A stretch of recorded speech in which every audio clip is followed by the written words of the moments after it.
जय जय रघुवीर समर्थ. श्रीमत दासबोध दशक 11वा भीमदशक समास 8वा अंतरात्मा विवरण नाम. श्रीराम समर्थ. आदी बंधू सकळ करता समस्त देवांचा तो भरता. त्याचे भजनी प्रवर्ता कोणीतरी तेने विन कार्य न चळे.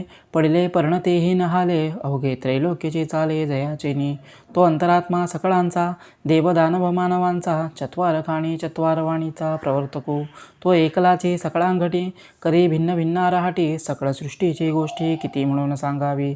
ऐसा जो गुप्तेश्वर त्यास म्हणावे ईश्वर. सकळ ऐश्वर्य थोर थोर जयाचे निभोगिती. ऐसा जेने ओळखिला तो विश्वंभरची झाला. समाधी सहजस्थितीला कोण पुसे.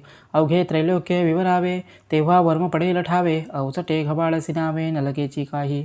पाहता ऐसा कोण आहे जो अंतरात्मा विवरण पाहे. अल्पस्वल्प कळून राहे समाधाने.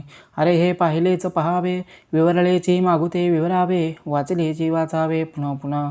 अंतरात्मा केवडा कैसा पाहणाराची कोण दशा. देखिल्या ऐकिल्या ऐसा विवेक सांगे. उदंड ऐकिले देखिले अंतरात्म्यास नवचे पुरवले. प्राणी देहधारी बाऊले काय जाणे.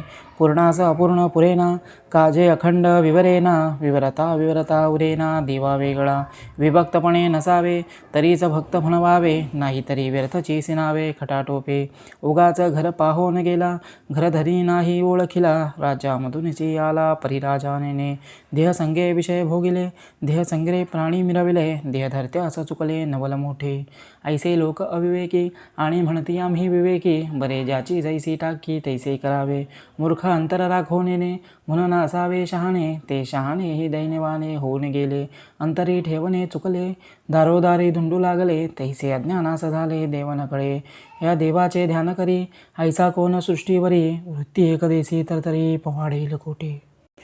ब्रह्मांडी दाटले प्राणी बहुरूपे बहुवाणी. भूगर्भी आणि पाशाणी किती एक. इतिकेटाई पुरवला अनेकी एकची वर्तला. गुप्त आणि प्रगटला किती एक. चंचळ न होई जय निश्चळ प्रचित जाणावे केवळ. चंचळ नव्हे ते नवे निश्चळ परब्रह्म ते. तत्वे तत्व जेव्हा उडे तेव्हा देहबुद्धी धळे. निर्मळ निश्चय चौकडे निरंजन आपण कोण कोठे कैचा. ऐसा मार्ग विवेकाचा प्राणी जो स्वयकाचा त्यास हे कळेना. भयाने विवेक धरावा दुस्तर संसार तरावा. अवघा वंशची उद्धरावा हरिभक्ती करुणी. इति श्री दासबोधे गुरुशिष्य संवादे अंतरात्मा विवरण नाम समास 8वा. जय जय रघुवीर समर्थ. श्रीराम समर्थ.